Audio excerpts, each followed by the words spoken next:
Welcome to Tell It Like It Is. I'm Gary Polland. This show is a fresh look at politics and public affairs. Here we give you the real deal, not bias or spin or the major media's politically correct opinions that masquerade as facts. When we provide you opinions, you will know it. This show rejects mandatory uniformity. This political disease is a terminal threat for our democracy and to America's future. The anti-American mobs out there are not appeasable, and they're not going away. You may not be interested in them, but they are interested in you, and their target is our country, our culture, and our way of life. And before I get to today's show and my wonderful guest, I have something to talk. It's kind of like, I guess it's my monologue. I recently lost my mother at age 93, so if you indulge me this commentary, I will appreciate it. She instilled in her children values that have made America the shining city on the hill. Hard work, education, discipline when appropriate, respect for others, loyalty to friends, persistence, and honesty. I've known her for my whole life, obviously, and she never forgot to remind me of those traits that are required for success, even in her last week with us on Earth. She was a great friend with her extended family around the country and a remarkable knack to create and maintain a network of friends for 8 decades, starting from high school, in every place she ever lived, up till including the last 5 years she lived in Houston. I know that what I have accomplished in my life is truly on the shoulders of my mom and my dad. There's a reason the 10 Commandments say, honor thy father and thy mother. So I salute Rita Polland, a great mother, and the type of mother who has been the backbone of America since our founding. She, even in the end, was as sharp as a tack, and she knew what she wanted. You could say I was blessed to have been her son and known her for 7 decades. In some of her final words to me, she had 2 regrets. First, not meeting her 2 new great-granddaughters due to COVID-19 restrictions, and second, not being able to vote this year for president of our country as we face significant challenges. And now for this week's show. Our first guest is Fred Barnes, and Fred I've known, I think, for over 30 years. He is one of the great political writers in the country. He started out with the Baltimore Sun. He worked and was a key columnist with the New Republic when it was fair and balanced, and then went on to be one of the founders of the Weekly Standard. He's been a commentator on TV forever. He's appeared on other TV shows for me and appeared at political events talking about the state of the economy and politics in the country. So I was very excited when he was available to sit down and visit with us for about half the show today. So Fred, welcome to the show. Thanks. That was a great honoring of your mother. Well, I appreciated that. My mother-in-law just died a few months ago, and it's been very hard on my wife because her mother was such an important factor in her life for about 75 years. So yeah, the fascinating thing about strong mothers, and you may have had one too, Fred, is they never stop telling you what they think you should do, no matter how old you are.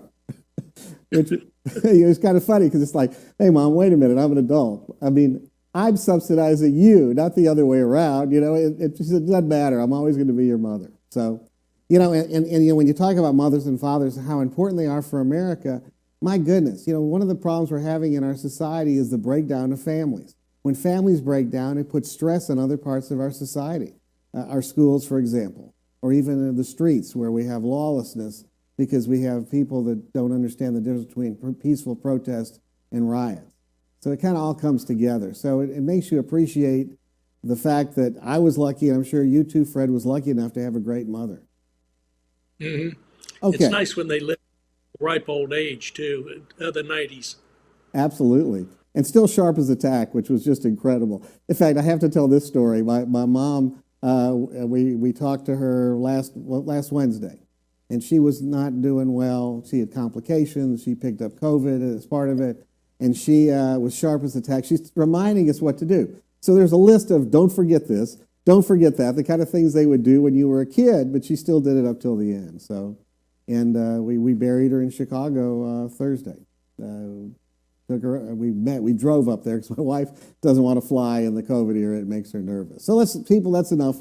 I mean, I appreciate people bearing with me and listening to my tribute to my mom. But let's talk about the political scene in Washington. This week, we have the Republican National Convention. Last week was the Democratic National Convention. You wrote a column on August 20th called Lucky Joe. So why is Joe Biden so lucky? Well, you'll remember quite well that he was not headed early on in the Democratic the primary race to be the nominee. Far from it. He lost twice earlier and embarrassed both times. But he came in, I think, fifth in Iowa, the Iowa caucuses, and fourth in New Hampshire, and looked like he'd be out of the race. Then a significant group of the elite Democrats in the country, the donors, a lot of officials, and so on, decided, we've got to do something to stop Bernie Sanders. And as luck would have it, there was a place that came up right away, South Carolina, the South Carolina primary. And who was going to be there? There was this Democrat who had done poorly so far, but he was popular in South Carolina. He was popular particularly with the black Democrats in South Carolina, but he also, and not many people recognize this at the time, he had been to South Carolina many times because he was friends with a lot of the white Democrats in South Carolina as well. And it was just so lucky that on a Saturday, this South Carolina primary occurred. And who would win by a landslide? Joe Biden. And then, of course, a few days later, the next Tuesday, there were 10 primaries. He won 10 of them. I'm sorry, there were 14 primaries and he won 10, Sanders the other 4. But as you remember, Gary, the race was over then. All of a sudden, particularly because of the timing and the date of this South Carolina primary, if it had been earlier or later, it wouldn't have worked, but it did. And now we have Joe Biden is the nominee and Bernie Sanders isn't. Well, Bernie Sanders, it looks like, has the platform. I think the platform, what they put online was like, 800 pages? It was like unbelievable, the length in the public policy. My concern, and I like you, I take it you've met Biden. I met Biden. I have a friend who worked for Biden when he was a young senator, way back when, who lives here now in Houston as a lawyer. And so I'd met Biden through him. And I always thought Biden seemed like a pretty nice fella who tried to get along with everybody and have relationships in the Senate. That would explain his relationships with some Republicans. It would explain his relationship with an ardent racist like Robert Byrd, the senator from West Virginia, a Democrat, I might add. But what's interesting is that Joe Biden is gone, at least based on what I've seen watching him on television, because that's where you see him. It looks like he has really slowed down. And it looks like he is basically rolling over to the radical left that really is the shock troops for the Democratic Party today. Am I missing something? No, I think you're absolutely right. And he's not in great shape, but he has a nice basement and he can stay there. And who would have thought that, mainly because of the virus, that it would make sense for him to stay there. It's been actually a brilliant decision. And here he is. I think he's back there now in his basement, and he does interviews with people who are nice to him and gives a few speeches, and that's about it. And who would have thought that would have been a successful strategy? But it has been so far. Yeah, I mean, I'm feeling that at some point that's not going to work. It's interesting that it seems that the press appearances he makes, he has the teleprompter, which is, you're thinking, wait, in a press conference, you're not supposed to know what the questions are that the media is asking you at that point.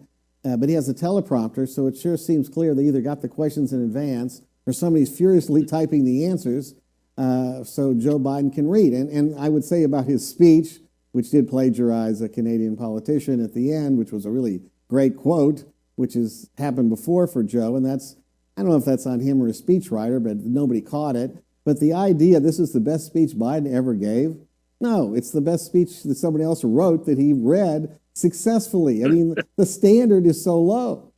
It is. But on the other hand, you can't make this stuff up. You're taking a position that, of course, most of the mainstream media did not take. They took it as, this was a brilliant speech. It was wonderful. The sentiments were great. This was a winning, it made a winning convention, to the extent there is a convention, this time for Democrats. And, they love Biden. The media, the press has never been divided sort of 9-1 this way. 90% of the mainstream media hates Trump and therefore likes Biden, and the other way around. And it's, I thought it was a passable speech, but nothing to write home about. But it got very high grades in the media.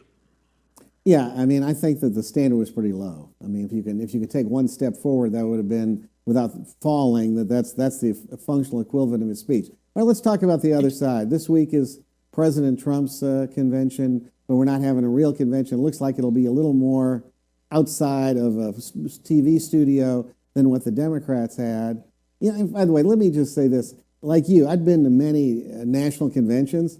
I found them exhilarating, exciting, network opportunities. There was drama, excitement, even when we knew who the nominee was going to be.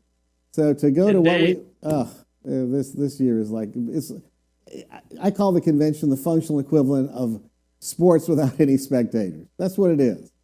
It's just a TV show. So moving on to Trump, and this was kind of an interesting week with Trump.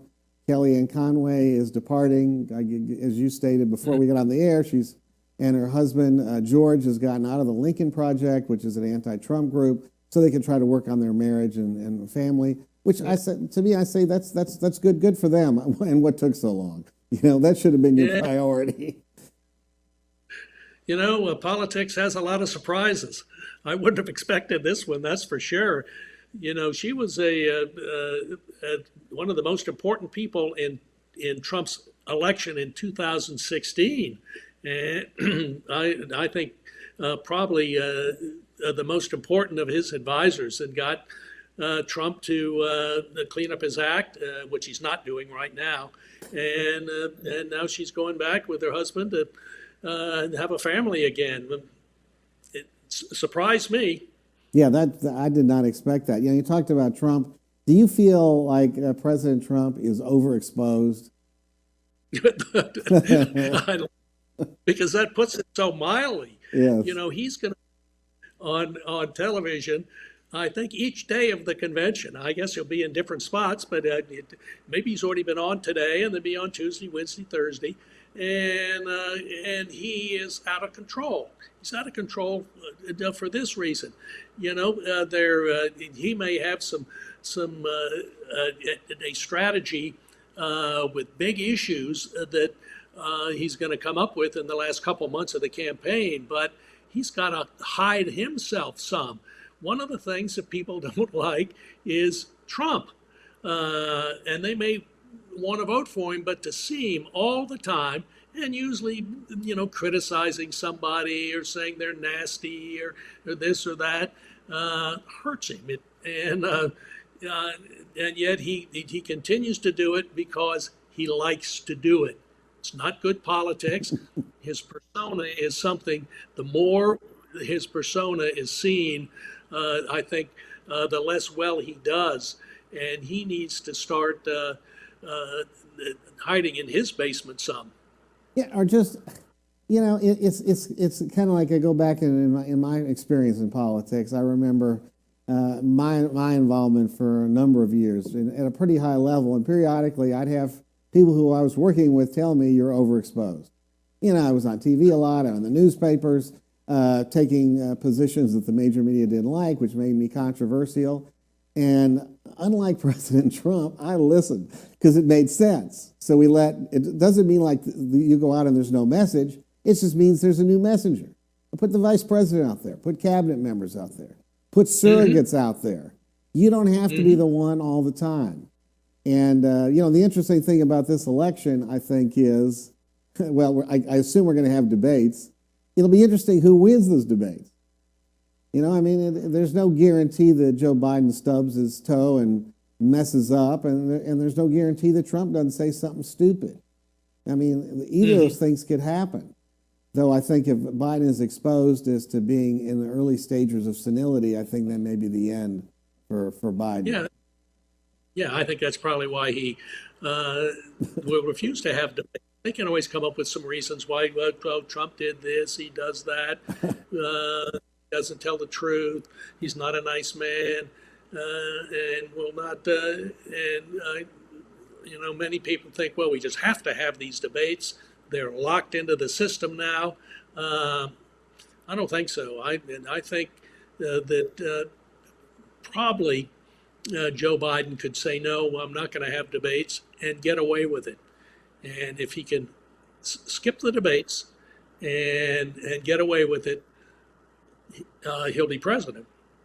It would seem that way, though, but, in the era we live in, things can change pretty fast. Okay, what about what's going on in the Senate and the House for Republicans and Democrats? It sure seems like Nancy Pelosi is, I don't know what to describe her as. I mean, I guess she's part of the geriatric leadership this country has, which, by the way, includes us at this point. But you kind of wonder, why did she say 2 weeks ago she wanted a complete bill for helping the economy get going again or keep it going and improving? And then she does a standalone bill on the post office and refuses to talk to Republicans when she's in town on Saturday and Friday. I don't get it. Do they think they get away with this stuff? Of course she gets away with it. She's a Democrat, and the media likes her. And so she does get away with it. But the Republicans are not hurting themselves by just standing on the sidelines either, particularly because they need to hold on to the Senate. If they lose the presidential race, they can still be a big factor in politics in Washington if they can hold on to the Senate. Right now, it looks like it's such a funny race that the three Republican senators are in real trouble. Martha McSally in Arizona and Cory Gardner in Colorado and Tom Tillis in North Carolina. So that would be what? Republicans have 53 seats. This would get them down to 50. And of course, if it's a tie, the vice president would be the vote that broke the tie. But there's a vulnerable Democratic seat. That's Senator Jones in Alabama. And the Republicans have a candidate that is maybe the best candidate of the year for Republicans, and that's Tommy, what's his last name? Coach. Just call him Coach. Yeah. Anyway, the Tuberville. Yeah, Tuberville, who was the former Auburn football coach in Alabama. My son went to Auburn, and when Tuberville was the coach, he is 17 points ahead in the race right now. Wow. He's going to be elected to the Senate, which will get Republicans back up to 51 seats and a majority. If the election were today, it's not today, but it's that may be the thing. Tuberville. I can't imagine that I forgot his name. The Tuberville, if he wins there and it looks like he's a cinch, that's going to give Republicans a pretty good chance of holding on to the Senate. You talked about the Senate. The House, any hopes for a change? Republicans picking up enough seats? Or Yeah, it doesn't look like it in the House. The House doesn't look too great for Republicans. They'll probably win a few seats, but they don't look like there's much magic behind their all the new candidates that are running and so on. You can usually tell. Think back to 2010, what was going on, and when that was the first midterm election after Obama was president, and of course Republicans practically took over the world, but including the House. There's just nothing like that strong feeling and zip and so on among the Republicans now. Well, it's turned out. Well, let's talk about the controversy from 2 weeks ago, ballot by mail, the post office, massive expansion of ballot by mail proposed by the Democrats for the most part, a handful of Republicans, a concern that the system in states that have not had a history of extensive vote by mail is not ready to deal with this. And of course, we had the examples in New York where it took in a couple of races almost a month to decide who won. So is there a reason for concern that ballot by mail is going to be a wreck for the elections? Well, the question is whether it's a total wreck or whether it's just a sort of a minor wreck. Getting the mail out there is going to be hard. Look, they have plenty of money now. And look, there was never a conspiracy to hold up the mail so all these Democrats Right. would expect to vote by mail, their votes wouldn't be counted. I don't believe that was really there. But they've added all this money. Democrats have really pushed for it, $25 billion extra, so I think the mail will get out, the votes will get in, but some of the problems are with the states, where they say you have to get your votes in by a certain date. Obviously, you have to do it by election day, and so on. It's going to be a mess just because it's never been done before like this, and already I don't know what this television station that you're with now, Gary, is doing, but everybody I've talked to is not expecting that they're going to be able to announce for certain a winner of the election on election night. Oh, that may would take yeah. days. Yeah, that would not be a good thing. Okay, how about law and order as an issue? We have Portland. What are we at? 64 days of rioting and disorder. We've had it in other cities. I mean, New York City is losing people every day, it seems, who've had enough with the clown show that de Blasio brings to what he calls leadership. So is that going to be a factor? The mainstream media says they don't even talk about it, but if you watch and you read what's really going on, it's a huge problem in the country, and the Democrats have tried to ignore it. I mean, and I think which hurts them. I don't know why they don't come out and say, hey, we support peaceful protests, but violence, looting, no place in the country, and then it wouldn't be an issue for Trump and the Republicans. So what are they afraid of? Well, I think the problem is the Republicans have been all Trump, and now they have to move to a bigger issue, and that's certainly one that they're going to use. I mean, and the issue will be something like, what kind of America do you want? Do you want one where we've tied up the police? They can't go after these so-called protesters who are actually burning down cities and creating violence and so on. And I think that's a very good issue if done well by the Republicans. In fact, I think if Trump has a chance of winning the presidency, that is the issue that will carry him there.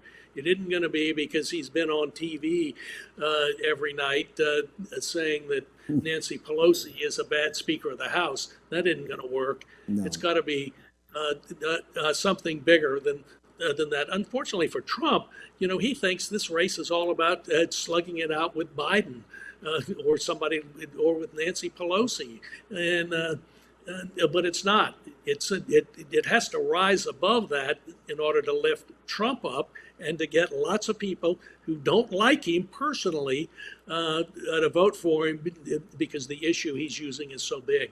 So are you an unpaid advisor to the Trump campaign, Fred? Well, I have written a number of times about him that he needs to have something bigger to talk about than just the sniping he does almost every day just to be on television. He loves it, but it's a loser for him. I mean, and polls show that.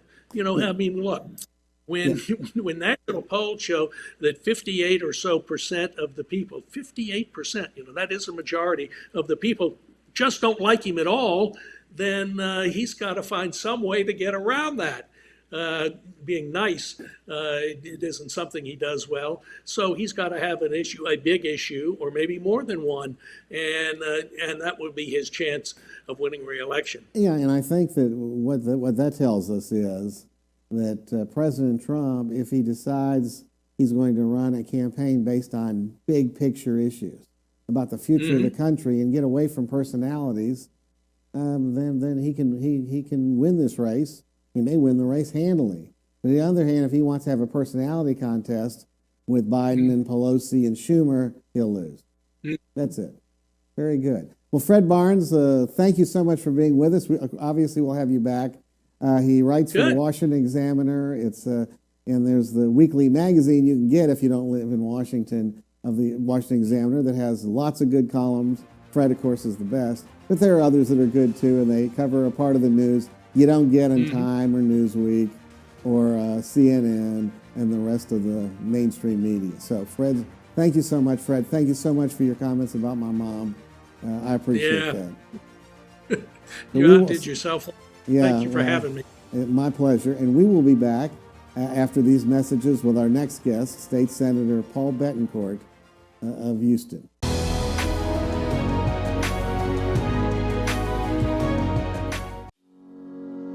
Ron Carter Cadillac, Houston's only Cadillac to your door dealer, delivers test drives to your home or office, like the new 2020 XT4 Premium Luxury, only $359 a month, the new 2020 XT5 Premium Luxury, $399 a month, or the first ever 2020 XT6 Premium Luxury, just $499 a month, all for 39 months lease with just $1 down, or purchase and choose 0% APR for 60 months plus $1,500 bonus cash. Visit RonCarterCadillac.com.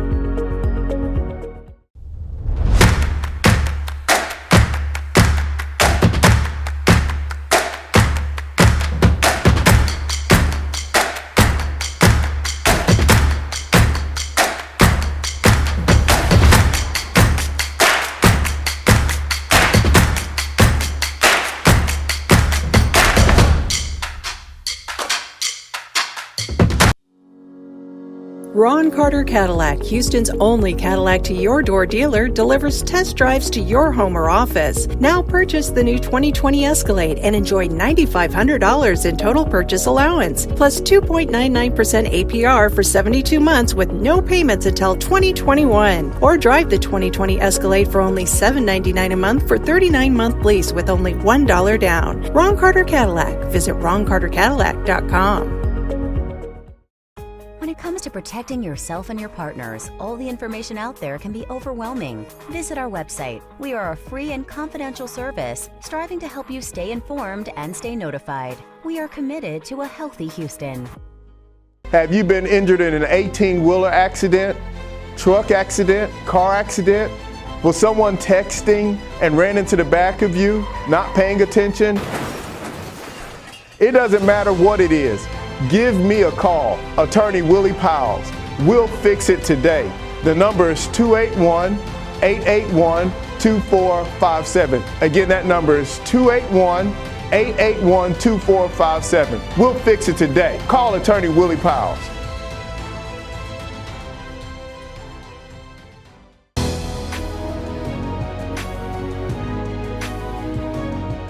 Welcome back to Tell It Like It Is. And our guest now is State Senator Paul Bettencourt of the Houston area. Obviously, if you don't know him, one of the leading conservatives in the state of Texas, which is, of course, a critical state for conservatives and, I say, for the future of the country.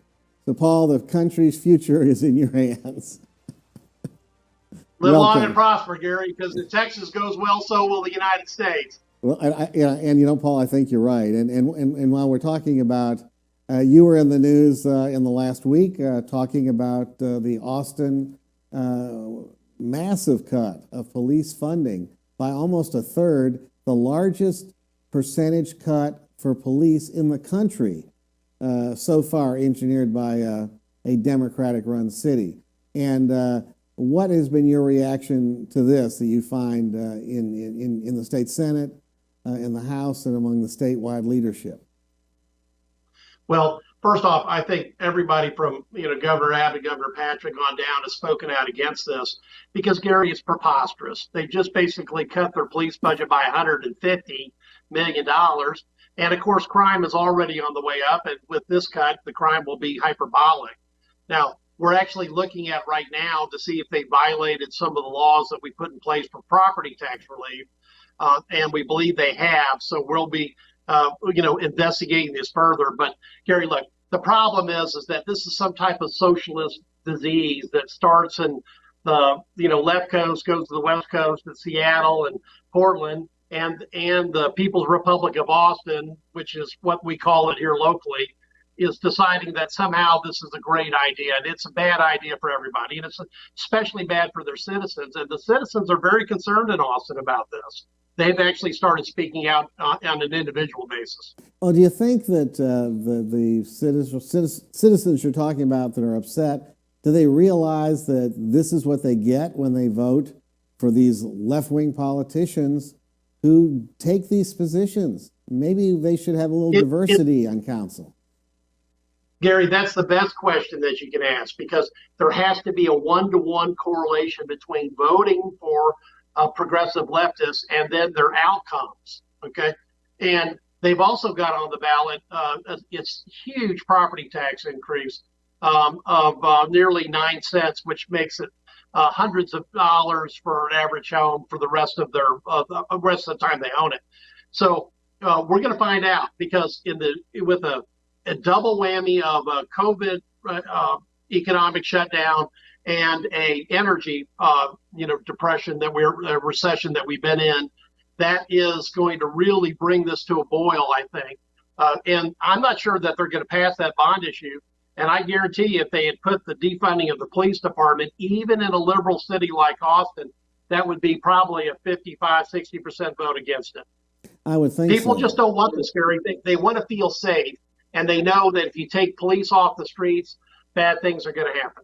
Yeah, what's interesting is, they cut the police instead of putting into place things that help the police perform their job better with less side issues that can happen on occasion. For example, if you're concerned that the police don't have enough training, give them more training, right? Spend more money on training. If you're concerned with a one-woman police car that is unsafe for the police and the citizens, then have a two-person car. There's things that can be done to make this work and work better and to deal with the small exceptions. Now, I have to talk about this because it's inexplicable. In other cities where they're wanting to cut the police, they said, we're going to spend money on social workers, we're going to do this and do that, more on the mentally ill. Okay, that tangentially might help or might not help. In Austin, they said, oh no, we're going to take some of that money and we're going to pay to help people get abortions. Now, I'm missing something, Paul. What does abortions have to do with public safety, unless you believe having more children creates a public safety hazard for your city? It's crazy. Gary, for anybody watching around the country, you've hit on the essential point. What Austin did was basically pass a Democrat National Committee platform of 110 pages, all in just one budget. Okay, they're providing abortion transportation, they're defunding police.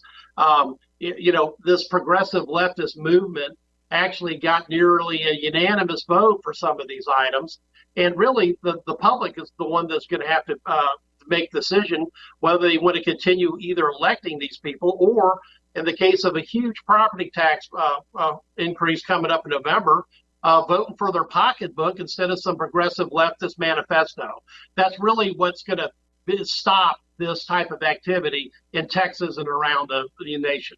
Yeah, I mean, look, Paul, you're in the state Senate. You have liberal members of the state Senate. You get along with them. You can communicate with them. You can talk public policy with them. You can at times compromise with them because they're willing to listen. It sounds to me like the Austin people who are leading Austin, the mayor and the city council, are in their own world, and they don't really care what the voters think, the taxpayers think, or basically what anyone else thinks. They're going to do whatever they damn well please. Pathetic. Well, but Gary, look, there's law and order Democrats that are willing to stand up on issues.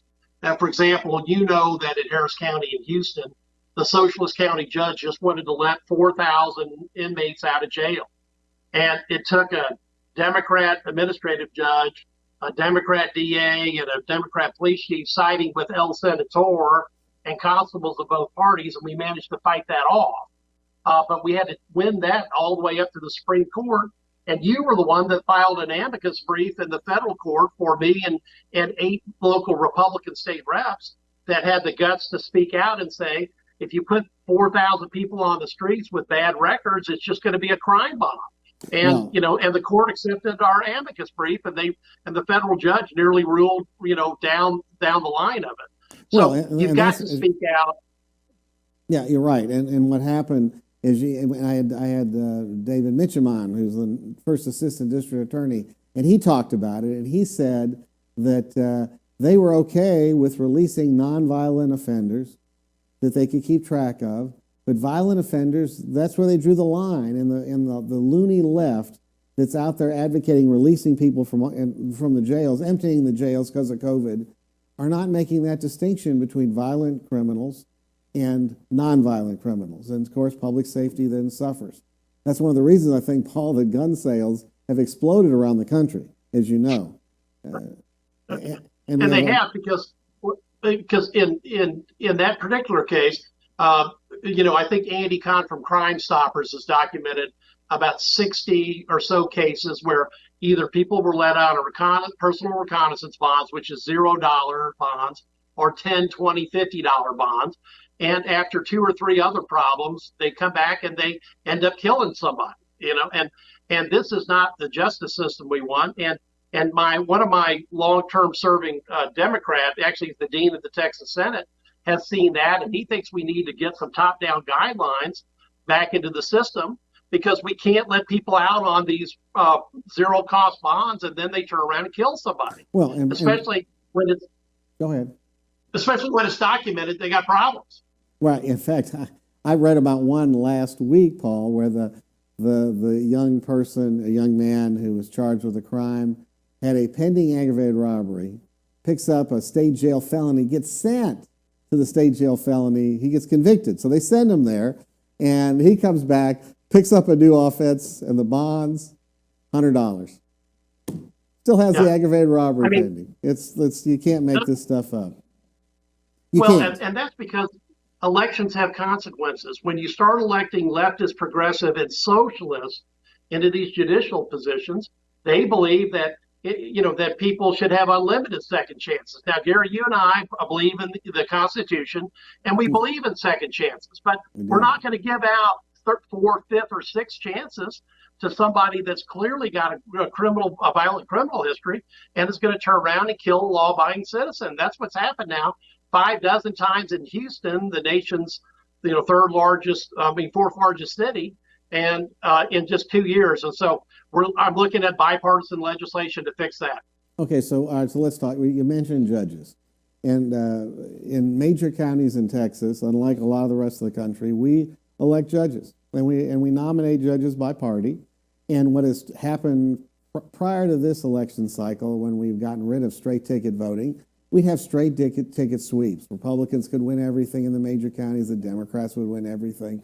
And when this happened, we would elect some good Democratic judges or good Republican judges, but we'd often elect some bad judges from those parties who just happen to get nominated. So does that tell us, Paul, that the way we select judges is now a problem in Texas? That we end up with these crazies, be they from the left? That's what the major problem is now, but in the past we had some crazies on the right. Do we need to change? Well, yeah, Gary, what you're saying is basically in a sweep, you'll literally go from, left to right to left, back again. Now, in the last couple of cycles in Harris County and Houston, it's been just left, left, left, left, okay? And leftist and progressive leftist. Now, we're certainly not being served by that type of philosophy because it doesn't reflect the average citizen in the county. Now, we finally made a change on straight ticket voting, which was causing this, because people would go in and they would punch, in the last election, they really punched for Beto or O'Rourke versus, that's how the Democratic sweep worked in Texas. And the prior, times, it might have been the Obama sweep in 2008. But so now we're in a situation where the playing field's leveled, and I'm hoping that some of the Republicans can break through this year. In fact, Michael Landrum just came back on the ballot, who lost in one of these sweeps because the governor appointed him.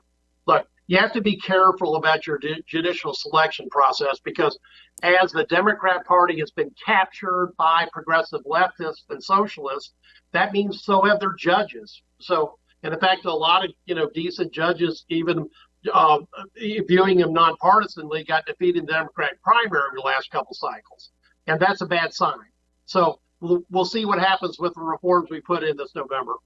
Yeah, it'll be interesting to see how that works. But we have, at least in Harris County, we have a number of judges we elected that are from the far left of the Democratic Party, not part of a mainstream Democratic Party, who don't want to enforce like property crimes, marijuana. I mean, they don't want to do anything. They want to rewrite the penal code. Of course, if they want to do that, they ought to go to the legislature, but they're not. And it's a big problem. I mean, they could do that if they wanted to. It's a big problem. And so, yeah, and you worry. I mean, you really do worry about public safety, and which I think if you listen to the tail end of Fred Barnes said, talking about the national election, that if the Republicans are going to win, it's got to not be based on personalities, but based on big issues. China, talking about China, or talking about law and order, and not tolerating disorder. What Fred said earlier in your interview is right. We're in a federalized election, so as that type of federal pressure basically pushes public policy out of the picture. Okay, and we have to bring it back by saying, look, if you like what the mayor and the governors of Seattle and Oregon are doing in Portland and Seattle, hey, you know who to vote for. Okay.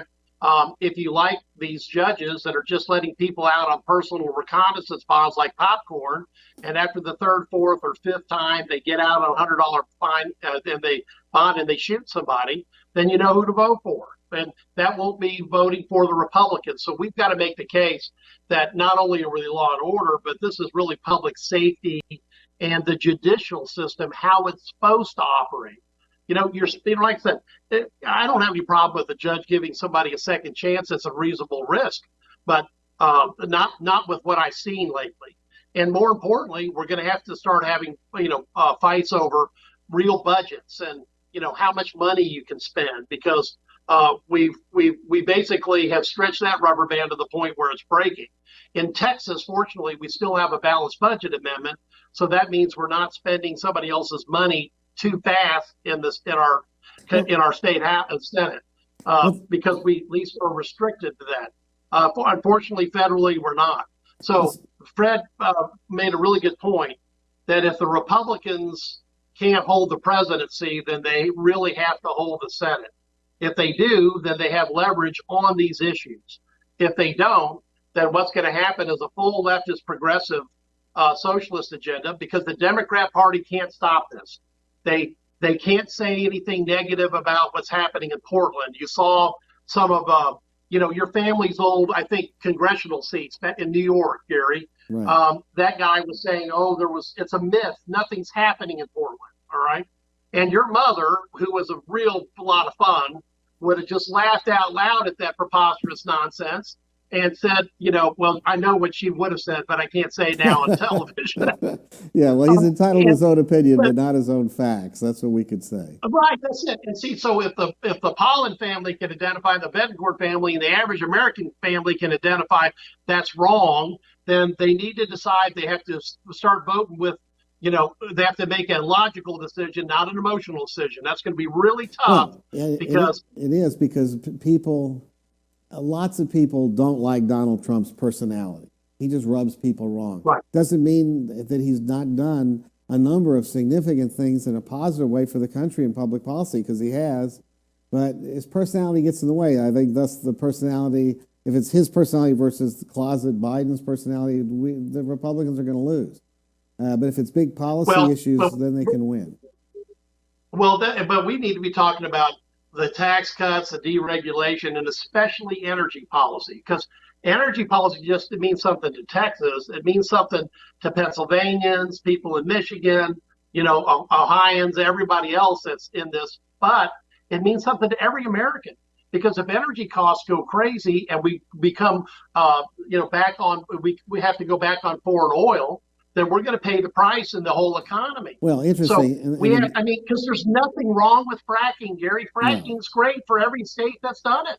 Well, and it's great for the bottom line of the oil companies, but it's also great for the consumers' pocketbooks. Well, so we need to be pounding that this week as a Republican, because it's a public policy issue. Well, good for the country. For the country, because look, I don't have to advocate the election or defeat of anybody. I just have to say, at this point, what's the obvious good public policy solution?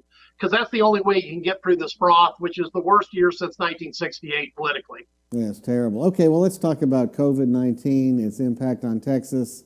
Are our school children going to be able to go back to school in the classroom this fall, Paul?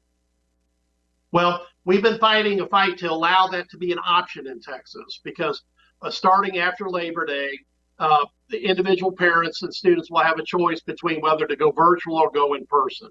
Now, just calling the teachers back into vacant classrooms got a lawsuit by the American Federated Teachers Union, and they lost quickly because even though at a trial level they found a leftist progressive to agree with their opinion of the socialist county judges, go back to school policy, which meant you couldn't go back to school until 2021.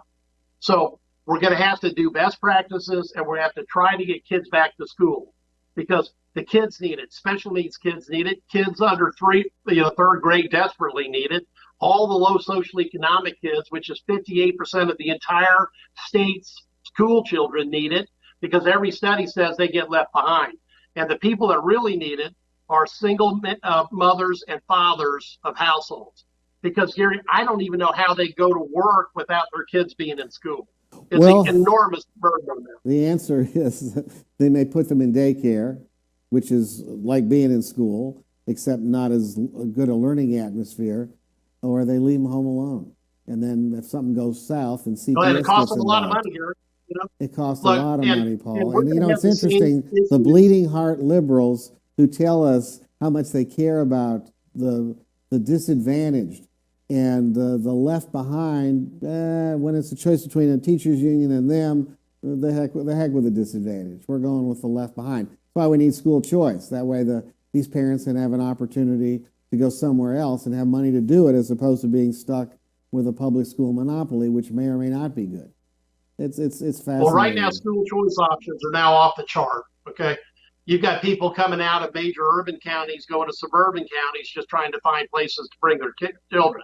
And if you give people choices, good things happen. And that's why the Texas plan of either choosing virtual or choosing in classroom is good. Now, look, we're going to have to learn all the same lessons in the public school system that all the private businesses have learned. Best practices. What happens when people get ill? The teachers have been designated as essential workers now by the federal government, so that gives them a little extra flexibility about getting PPP, personal protection equipment, PPE, as well as what happens if they get exposed. But we're going to go through there's going to be some rough, bounces there. But the reality is this is what happened 100 years ago. When you look at all the historical data about schools and about what our grandparents did roughly at that point, they wore masks, they tried to do social distancing, they shut down schools and public events, and then at a certain point they opened up, and we're going to have to follow the opening. But here's the good news here, from a mathematical point of view. Texas Medical Center is worldwide known for great medical research, especially in the cancer area. We have dropped our per day hospital admissions from a high of 446 a day down to 85. That's progress. So we've almost had a 3/4 reduction or more in hospital admissions. And that means that we are on the other side of the curve now. And we can, push opening schools because the medical system has, if there is a problem, has the ability to handle it. Okay, well, let's talk about something that's not as important in the big picture for schools, but is important for socialization, recreation, etc. College football. Your alma mater, Texas A&M, they're going to play.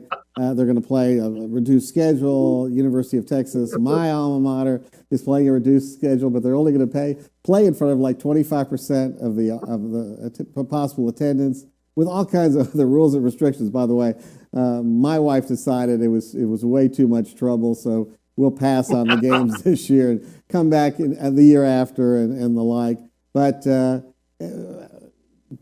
Are we going to have football like we think, Paul, or is it just one bump up and everything's shut down again?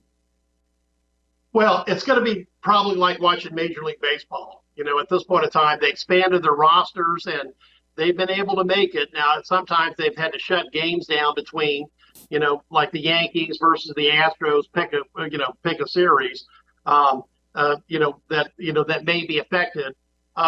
Look, the SEC, which obviously is, very football centric, is trying.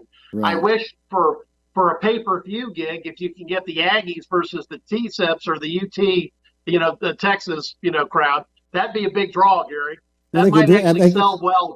And they could do it as a benefit of some kind. Paul, maybe the legislature, maybe you can order it. You can order it to happen because, I don't know, some years the Aggies are not interested. Some years the Longhorns aren't interested, but they ought to play each other. I agree with you. It would be a good thing to see.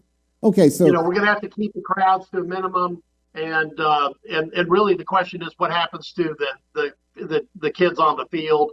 But if they do the same testing regimen that MLB is doing, then we'll know like that if there's a problem. Yeah, and they do have to be careful, and they have given the athletes a choice to take the year off if they didn't want to play for health reasons or concerns, and that's fine. They can concentrate on education, but boy, getting kids back in the classroom matters a lot. Okay, so we have a big election coming up in the fall. We have lots of influx of newcomers into Texas, Paul, and they come from California.